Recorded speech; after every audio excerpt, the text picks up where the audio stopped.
Hi, I'm John Terrell, and I've recently set up the equipment, software, and procedures needed to bring two groups together in real time. Those attending live in-person meetings and those who cannot attend those meetings in person but would like to and are able to do so by bridging the gap between those two groups. This platform will enable members from both of these groups to see each other in a meeting environment, discuss issues, share thoughts, ask questions, engage in live conversation, and perhaps most importantly, get together with many of the people that they've become used to seeing through online virtual meeting software like Zoom, Microsoft Teams, GoToMeeting, FaceTime, Slack, and others. In this video, I'm going to show you the technology I've used to bring these two separate groups together, one being that virtual online Zoom group, and the other being those who have decided to return to, join, or initiate live in-person meetings. I've put together this table of contents for your convenience. Although I do recommend watching the video in its entirety, I've identified the sections along with their location on the video so you can jump ahead or revisit particular sections. During this video, I refer to available instructions and links. You can access those beneath the video. You may have to scroll down a bit until you see Show More. Click it and the section will expand. At the bottom of the expanded section are the links referred to in the video. For example, here are the instructions for the person designated to handle the media rack at the live in-person meeting.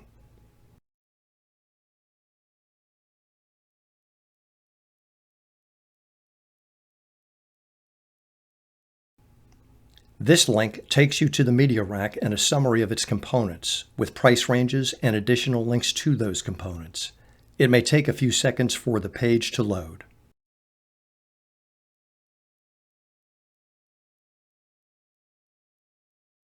On some devices or different operating systems, you may have to click the down arrow, seen here circled in red.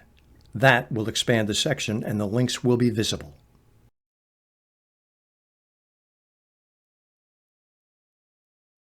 This platform is ideal for school groups, classes, training sessions, business meetings, 12-step programs, homeowner association meetings, nonprofit board meetings, anywhere there's a group of people meeting in person and want to interact with folks that are not going to be able to attend that meeting live.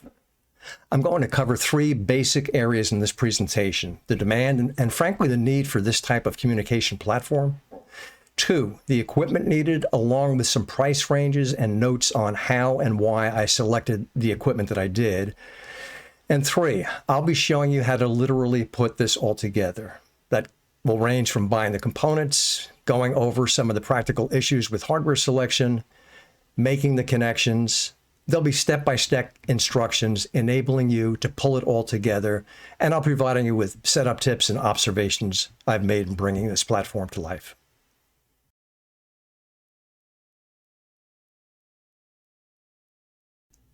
Prior to the pandemic, almost all regularly scheduled meetings, as well as frequent ad hoc meetings or on-the-fly meetings, were held in person. Participants would gather in an auditorium, classroom, conference room, or any space suitable for a group get-together. Of course, during the pandemic, many of us, in order to maintain contact with our pre-pandemic meeting groups, turned to virtual meetings out of necessity. As the spread of the virus slowed and concerns over the pandemic have lessened, many of the participants who had turned to online meetings started to discuss whether it was safe enough to reinstate and return to the live in-person meetings. During these discussions, it became apparent that some people would not be able to attend the live in-person meeting for a variety of reasons. Some may have moved away from the area. Others are unable to attend because of health or medical reasons. Some people are traveling on a more frequent basis. Some members who had not previously been part of the initial in-person group, they're just too far away. For example, a group that I regularly participate in had some new virtual participants from other parts of the world. And these new participants had never been part of the original in-person meeting group. So for that group that I've just mentioned, a return to live in-person meetings would essentially cut off their ability to continue to attend and participate in the very group that they had been a part of for, in some cases, well over a year. It's become apparent that there's a need to consider technology and processes in order to accommodate the continuation of the virtual group, now potentially being broken into two separate sections: those able to attend the live in-person meetings and those unable to attend the live in-person meetings for the reason that I just mentioned. The solution for some of these groups has been and will be the hybrid meeting. I will walk you through the hardware and the technology in this video, and you'll be able to create a platform that allows the virtual online folks to join the live in-person group in real time. The in-person group will also be able to see, hear, and communicate with the online participants as well. Of course, just as we've all been doing during the virtual meetings, there's still a need for someone to be designated as the host for the virtual online Zoom portion of the meetings. The Zoom meeting can be, and probably should stay, the same meeting that everyone had been attending prior to the decision for some to return to the live in-person meetings.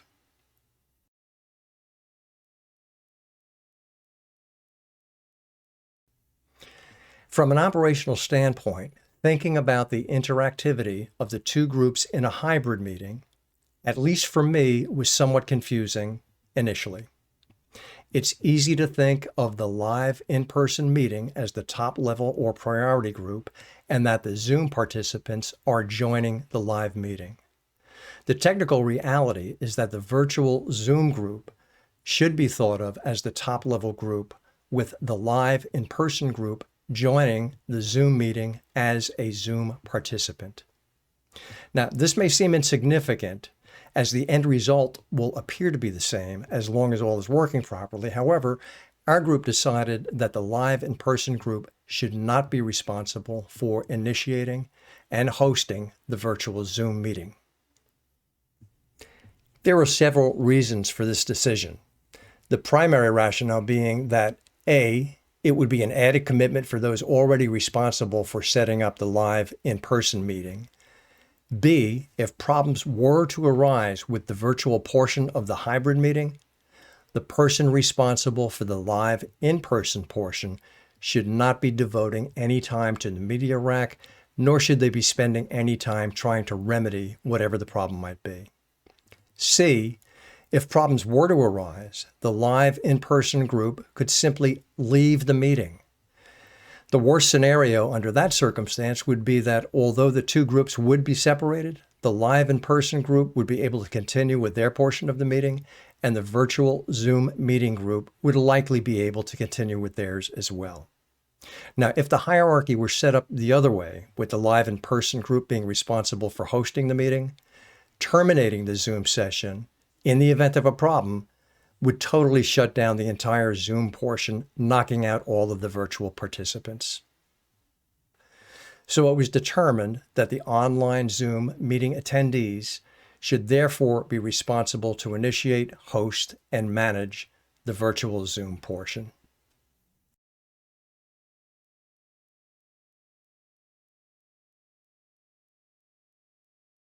The easiest way to conceptualize the hybrid arrangement is as follows.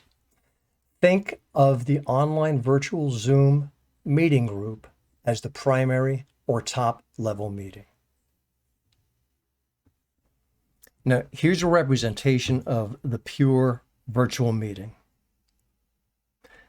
In a pure virtual meeting, or in this case, a pure Zoom meeting, we are comprised of a host and remote participants. There's no live in-person meeting to attend, just a virtual Zoom meeting.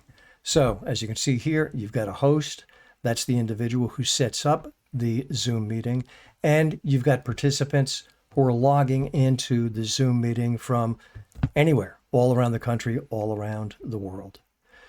One host with multiple Zoom participants. And even though the host has access to additional controls which are needed to initiate and close the Zoom meeting, all of the participants appear the same way on the screen.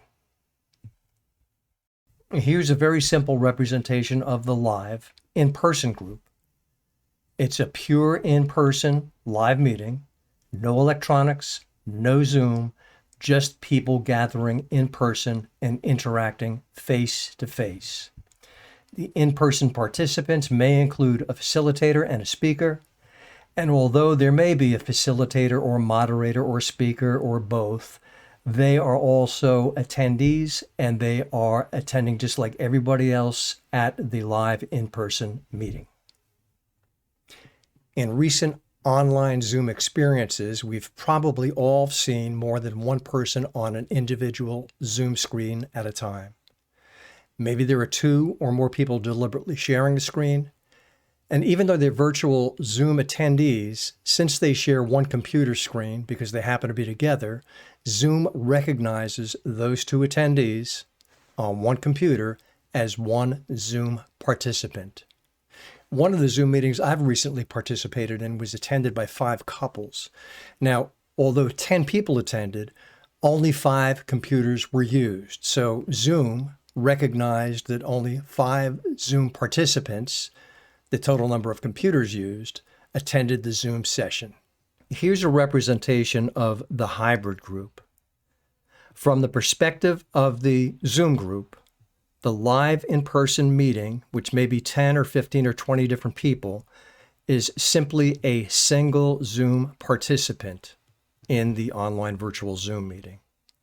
That attendee happens to be the laptop computer attached to the media rack placed in the live in-person meeting.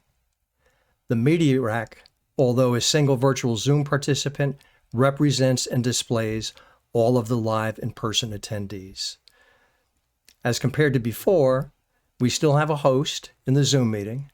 We still have the remote participants, not quite as many as before, because they may in fact be attending the live meeting. So here's the live meeting group attending the online Zoom meeting. From the perspective of the live in-person group, the virtual Zoom group displays all of the virtual Zoom attendees. They will appear on the media rack through the laptop located at the live in-person meeting. So, as we saw before, we had our facilitator speaker and our regular in-person attendees, but we're also including this media rack. And this media rack is the device with which we're going to see all of the remote participants.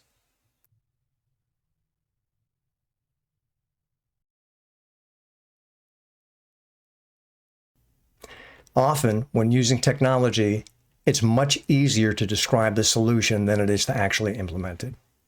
So with that in mind, I've spent a lot of time researching, acquiring, assembling, and testing the components needed in order to implement the hybrid meeting. I think this video will be extremely helpful in getting you to the point where you'll be able to have your own successful hybrid meetings. Now, I will say, if your group decides to move ahead with this technology, I strongly recommend that the in-person meeting group designate at least 1 or 2 people that will be responsible for the media rack, which I'll discuss in just a minute.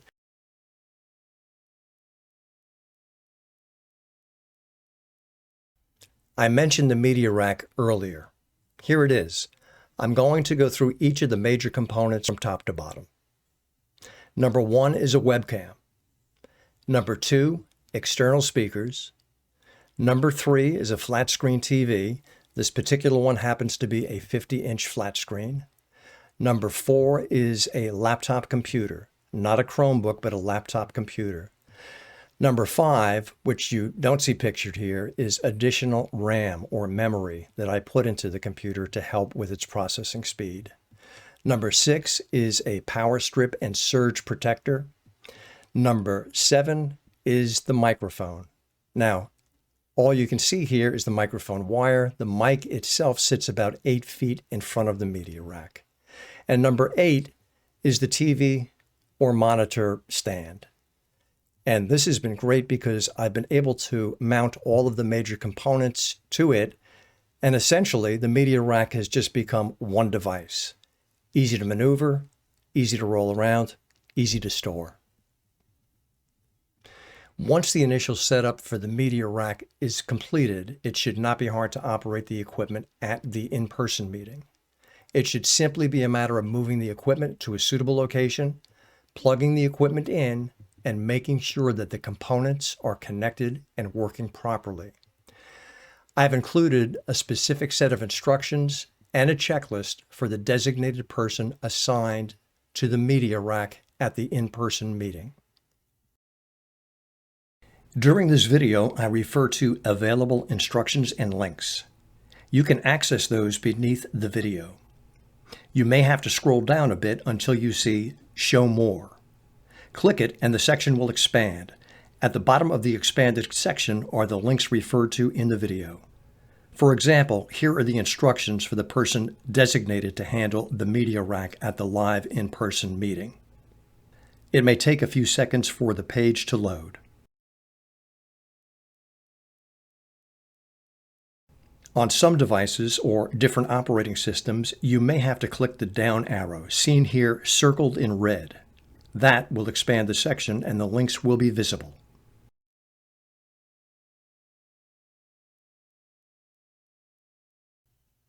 I thought I'd take just a moment to go over some of the pricing on the media rack items. The spreadsheet here identifies the major components in the upper portion of the spreadsheet, and you'll see that they have their own price ranges and totals. And I've also included items that are required in the lower portion, but I've separated those because you may find that you or somebody that you know may already have these items in their possession. The media rack is in fact the platform enabling both groups to be together in real time. Let's take a look at the media rack and its components. Just below the photo of the media rack, I've provided the specific equipment I purchased along with approximate prices that I believe are in the range of what you should expect to pay for the same or similar main components. Here's a photo again of the media rack.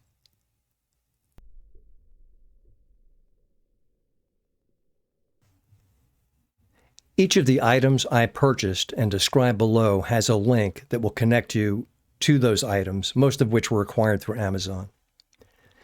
If you decide you'd prefer to purchase without using these links, at least review the items attached to those links and then comparison shop for a reasonable price. For example, the Lenovo laptop that I bought had 2 sales promotions in effect at the time of purchase. The promotions reduced the price by about $80.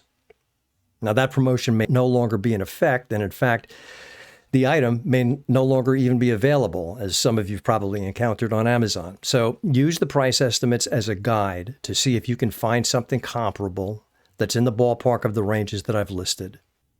You can find comparable equipment that will hopefully be near the price ranges I've listed in the media rack information below.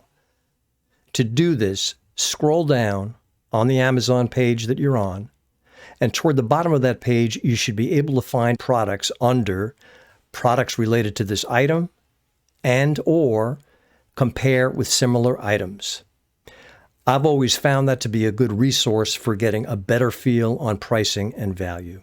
The webcam is the Logitech C920X Pro webcam. Retail price ranging between $70 and $90. The webcam has a 78% field of view, which is fairly wide. I've tried several other webcams. Some were good, some not. Logitech is the standard for moderately priced webcams. You know what you're getting. This webcam is good, at least as reported by the remote users on our hybrid meetings. It draws its power from the computer, so there's no need to plug it into a power strip. Just attach it to one of the computer's USB ports. The speakers that I used are from Creative Pebble. They are USB powered. The price range is $20 to $25. You can probably find a number of different types of speakers in this range. They're very simple but adequate, and they also don't require a separate 110, 120 power outlet, but instead they draw their power directly from the laptop via the USB connection. Perhaps what was a little confusing to me was that the speakers have both a USB port as well as a 3.5 millimeter jack. Now, the 3.5 jack plugs into the port or the outlet that you very often use for your simple headphones. The USB-A connector is the computer's power supply for the speakers. One of the speakers has a volume on and off dial, which you can see here lit up in green. Since the speakers come out of the box connected, the volume on and off dial controls both speakers in the sound system. Although the sound output is adequate during our meetings, when people are quiet and speaking one at a time, the output can be overwhelmed when many people are speaking loudly, as may be the case at the end of a meeting, when many of the live in-person attendees get up and chat with each other. The Vizio TV, as I mentioned before, also has built-in speakers, which can be used. I just prefer the sound quality that comes from these speakers. Generally, at the end of the meeting, the Zoom host terminates the virtual Zoom meeting anyway, so the chatting in the live person group is not really an issue. For the flat screen TV, I selected a Vizio 50-inch Class V Series LED SmartCast TV. Price range on that is between about $320 and $350. Our group meets in a large room with about 25 to 30 people in attendance and sometimes 15 to 20 people in the remote Zoom participant group. The 50-inch Vizio is sizable enough to provide a reasonably good display of the remote Zoom attendees to the in-person group. The Vizio contains a number of HDMI ports. HDMI stands for high definition media input. And we use HDMI 1 to input the signals from our computer.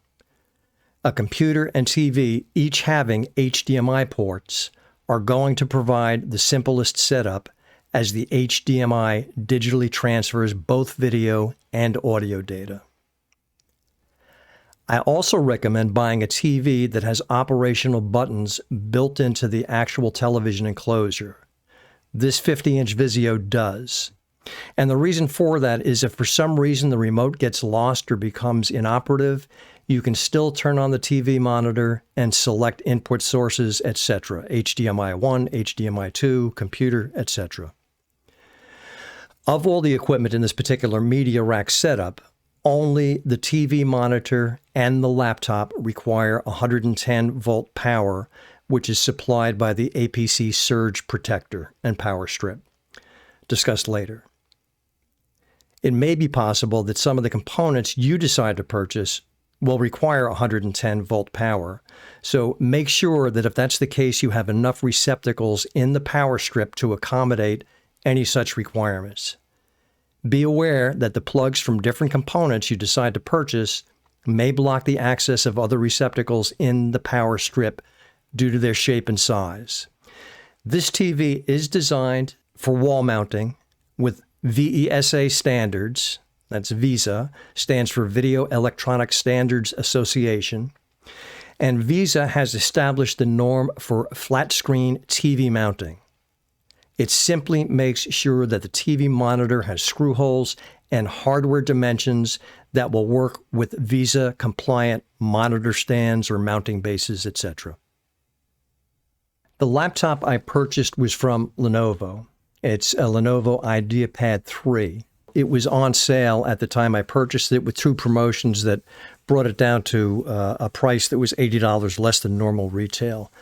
These prices normally range between $340 and $370. That's what this Lenovo came in after the discount. If for some reason you look for this machine and it's higher, you can look for other comparable machines, and you may find something in the range for the $340 to $370. I originally considered buying a Chromebook, but decided against it because several articles I read indicated that Zoom and Chromebook still had some potential compatibility issues. Most of what I read implied that Zoom was and is working to improve compatibility with Chromebook software, so it may no longer be an issue. Additionally, Chromebook protocols are slightly different from the normal Windows 10 environment, which could cause some slight confusion for first-time Windows-based Chromebook users. When we were reviewing the components that were on the media rack before, I did talk about adding additional RAM to the Lenovo computer that I purchased. So to get the features that I wanted in a laptop at a low price, I did buy the Lenovo because it was on sale, but it did come with 4 gigabytes of RAM. Now, I did not check Zoom transmissions with 4 gigabytes of RAM in the machine, but video transmissions can always benefit from additional RAM and additional processing speed. It seems that the Pentium chip in this particular Lenovo is adequate to process transmission quickly enough. However, I did install the additional 8 gigabytes of RAM to bring the total laptop RAM up to 12 gigabytes, which is an adequate memory level. I strongly recommend that if you are buying a computer and do not have the intention to add additional RAM yourself, that you buy a computer that has not less than 8 gigabytes of RAM. It's slightly difficult to add RAM to the Lenovo machine I bought, and it's not very easy to remove the laptop casing, which is required to access the additional RAM ports, so you may want to opt for a machine that comes with at least 8 gigabytes of RAM. If you do decide to go the I'll buy more RAM route, make sure you check the compatibility with the laptop you decide on.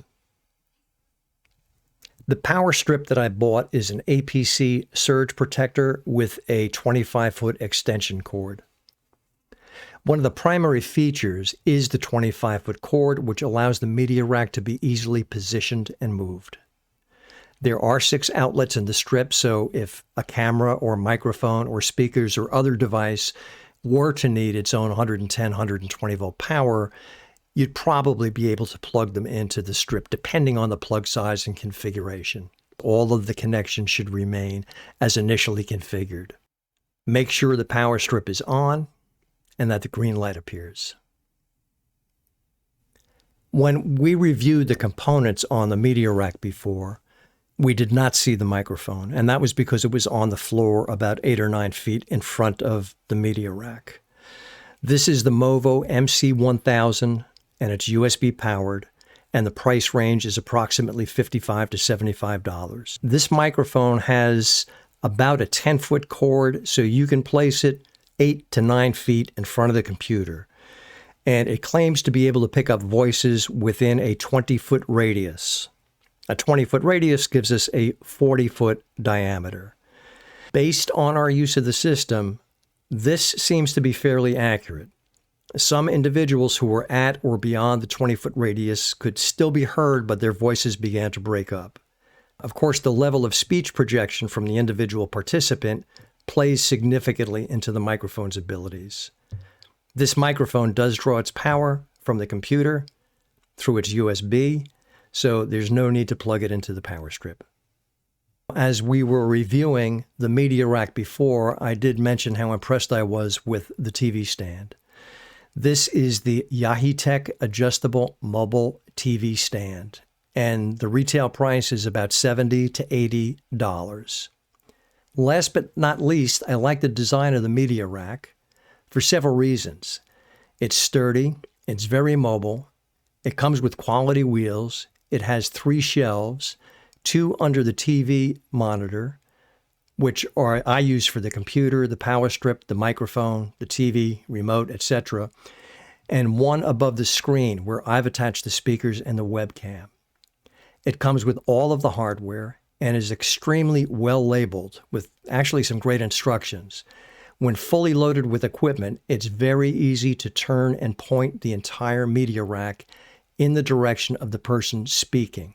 And of course, that would be at the live meeting. The portion of the media rack supporting the TV can be set to different heights. So I've set it so the bottom of the TV is just above the laptop with its screen open. This also sets the webcam above the level of those seated in the live in-person meeting. Well, we've now wrapped up a review of our major components for the media rack. We've also included some price ranges, and I've given you a little bit of insight as to why I chose the particular pieces of equipment that I did. The next step is putting all of this together so that you can have a functional media rack. I thought I'd take just a moment to go over some of the pricing on the media rack items. The spreadsheet here identifies the major components in the upper portion of the spreadsheet, and you'll see that they have their own price ranges and totals. And I've also included items that are required in the lower portion, but I've separated those because you may find that you or somebody that you know may already have these items in their possession. I'll start with the TV stand. Again, I found this item to be extremely functional. It accommodates all of what's required to create the media rack as one movable piece of equipment. The shipping package contains clearly identified hardware, making it easy to follow the assembly instructions. It even comes with a combined Allen wrench and Phillips head screwdriver. A word to the wise: when working with hardware, screws, nuts, washers, etc., don't tighten them all the way as you're assembling the TV rack. As your assembly progresses, you might find yourself loosening connector hardware for a few reasons. You might have forgotten to put a washer in the correct location, you may have used the wrong length screw, or maybe you just want to reposition a part of the stand that's adjustable, like the shelves or the TV mount height. Sometimes several screws are required to connect some of the heavier pieces. I've occasionally found that if you insert and thoroughly tighten the first screw of several required, you may have difficulty inserting the other screws because of misalignment, and you'll wind up loosening the first screw anyway. Certainly, tighten all of the hardware enough to keep the pieces attached, and then when it all fits together properly, do your final tightening. The reason the TV stand is assembled first is so that you can get a feel for where the components need to be positioned. But set the TV stand aside for the time being. As far as the electronics go, I connected all of the equipment before mounting it to the TV stand.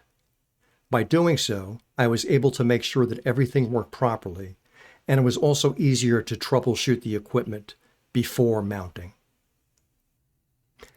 Many of you have seen this elsewhere in the video, but I'm going to review the components once again. The TV stand holds speakers at the top, along with the webcam. Then the TV monitor is mounted to the stand. This portion of the TV stand can be adjusted for varying heights. The laptop gets placed on the middle shelf, and the power strip, TV remote, and plastic container, which contains wires, instructions, etc., gets placed on the bottom shelf. The first piece of electronic equipment is the APC Power Strip Surge Protector. The surge protection is built into the power strip, so it's just one piece of equipment. This power strip also supplies electricity to the media rack components. It plugs into a grounded wall outlet and gives you 25 feet of heavy-duty power cord, providing plenty of location flexibility. Insert the ground plug from the power strip into a wall outlet. The green indicator light will be on if electricity is coming to the power strip from the wall outlet. The power strip can be turned on or off by toggling the rocker switch adjacent to the indicator light. Make sure the indicator light is on and the 6 outlets on the power strip will be live. The power strip will be attached to the TV stand later with double-sided tape to keep it in place. The laptop is the heart of the completed media rack. It connects to Zoom or Microsoft Teams or GoToMeetings or any other virtual meeting software. It sends video to the TV monitor, and it sends sound to the television or to the ancillary speakers, and it sees the in-person audience through the webcam. Think of the computer as the brain, all else is peripheral. Connect the power supply to the laptop, plug in the laptop's power supply into the APC power strip, and then start the laptop. You're likely to go through some setup when it first starts. At this point, test the computer to make sure it works on virtual meeting software. I've zoomed in for some detail on the laptop and its ports.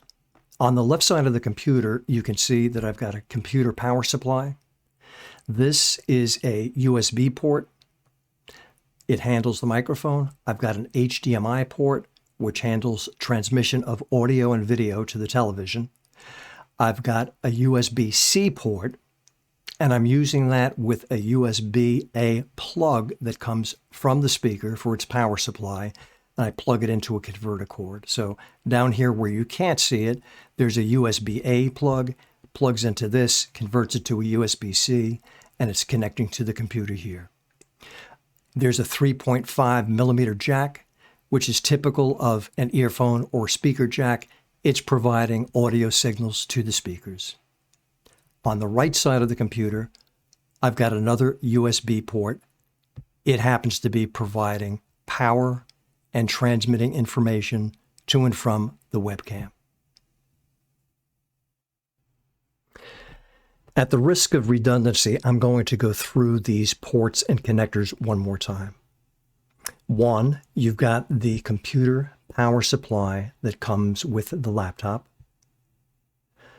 You have a USB plug. It is a Type A plug. I've used it on the microphone, and it both captures sound and provides the microphone with power. Number 3 is the HDMI cord. You may be familiar with these from your home high-definition TV.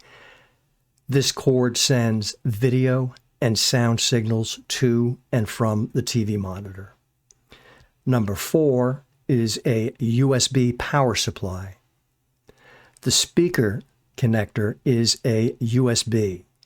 However, it's a USB-A type. So I bought an adapter to convert from USB-A to USB-C. This is a C-type connector. At the other end of this plug, right around here, is a USB-A plug. Number 5 is the 3.5 millimeter jack, which outputs sound to the speakers. Now, remember, you can use the TV speakers, but I prefer the external speaker sound. And number 6, on the right side of the computer, we have a USB plug. It's a USB-A type, and that's a USB port. And this provides both power to the webcam as well as transmits video data from the webcam.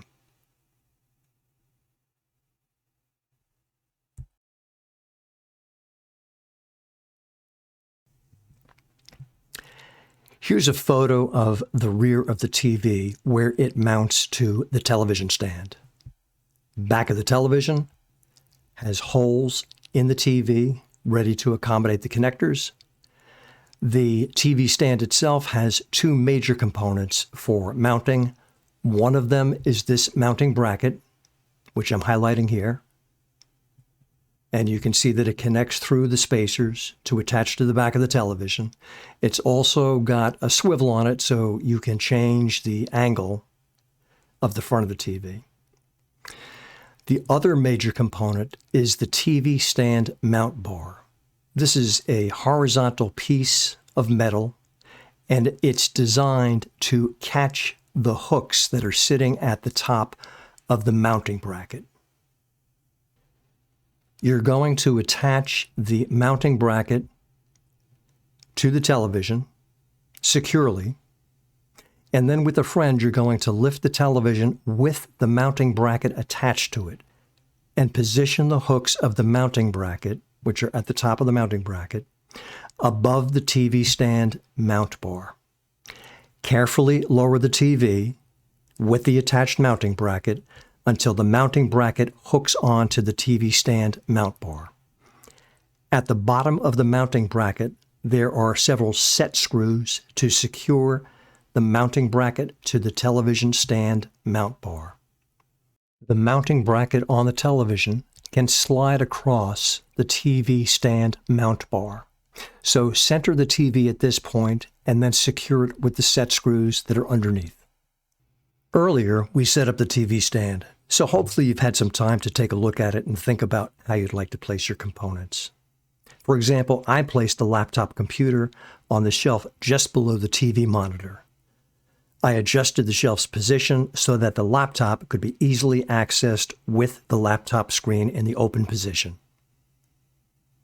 I also secured the laptop to the shelf with small pieces of double-sided tape. They were not intended to secure the laptop on a permanent basis, but simply to keep it from falling off as the media rack is moved around. At this point, you should mount the Logitech webcam. The Logitech gets mounted to the top shelf of the TV stand. I've used duct tape to hold it in place. It does a good job of keeping it positioned without making the connection so permanent that I'll have difficulty getting the webcam off. I can also make adjustments to the webcam, turning it a little bit to the left or a little bit to the right. At some point in the future, I may buy a more permanent fixture. Plug in the webcam USB Type A connector to the appropriate computer port. Test the webcam, which should display the webcam image to the computer. The same image should appear on the TV monitor. As you've seen in the overview of the media rack, I also mounted the speakers to the shelf above the TV. I used double-sided tape to secure those in position. At this point, plug the TV into the APC power strip. Connect the TV to the laptop computer. I use the cable with the HDMI connectors at both ends, and then test the laptop and the TV again to make sure that the video and audio signals are being transmitted from the laptop to the TV monitor. Secure the laptop to the shelf below the TV monitor. I used small pieces of double-sided tape simply to hold it in position so that it wouldn't fall off the media rack while moving it or storing it. I centered the laptop on the shelf and set it back as far as I could while allowing clearance for any connectors and also allowing the laptop screen to be in the open position. I only used 2 small pieces of the double-sided tape, which were adequate in keeping the laptop in place. Plug the laptop into the power strip and connect the other end to the appropriate computer port. Connect the microphone to the laptop with the supplied cable. Remember, the microphone gets its power from the computer. After the connections are made, test the microphone to make sure it's working properly. Hopefully, you've been able to connect and test all of the equipment and that you were successful in mounting it all onto the media rack. You should now be in a position to arrange for your own hybrid meeting. I do suggest that you practice a few times with someone who can play the role of the virtual meeting host before you have your official launch. Please remember that equipment design changes at an extremely rapid pace. For example, the ports on a computer may change on the same model more often than you might think. I've seen the same laptop models with different processors. I've seen the identical model numbers with different internal receptacles for adding RAM or memory. This year's flat screen TV may have connectors that are different from the prior year's model. The power strip that you wanted to order may be discontinued. The point I want to make is that you will need to be responsible for making sure that all of your components are capable of working together. When you buy a computer that you plan to add RAM to, make sure that the computer is capable of accommodating additional RAM. Make sure you know exactly what RAM to buy, and make sure you're comfortable with opening the laptop and installing the RAM. Make sure that adding the additional RAM does not void the warranty. There's always a lot to think about when undertaking this type of a project, so make sure you take all into consideration. Make sure you can return the components and get a refund if the items either don't work or are not compatible. Consider making this a team effort with a knowledgeable person, researching the equipment, another shopping for the best price, and yet another familiar with the operating system so they can make the changes and modifications that may be required for specific settings in the operating system. You want to make sure that all of the components work together the way you want them to. I hope this video has shed some light on the entire hybrid meeting concept, as well as what's required to make it work successfully. Thanks for spending your time watching this video, and good luck with your hybrid project should you decide to move ahead. During this video, I refer to available instructions and links. You can access those beneath the video. You may have to scroll down a bit until you see Show More. Click it and the section will expand. At the bottom of the expanded section are the links referred to in the video. For example, here are the instructions for the person designated to handle the media rack at the live in-person meeting.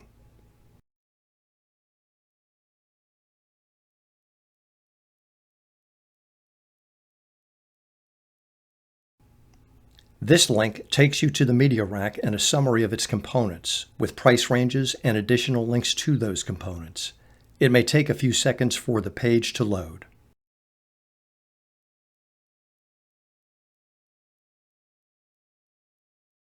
On some devices or different operating systems, you may have to click the down arrow, seen here circled in red.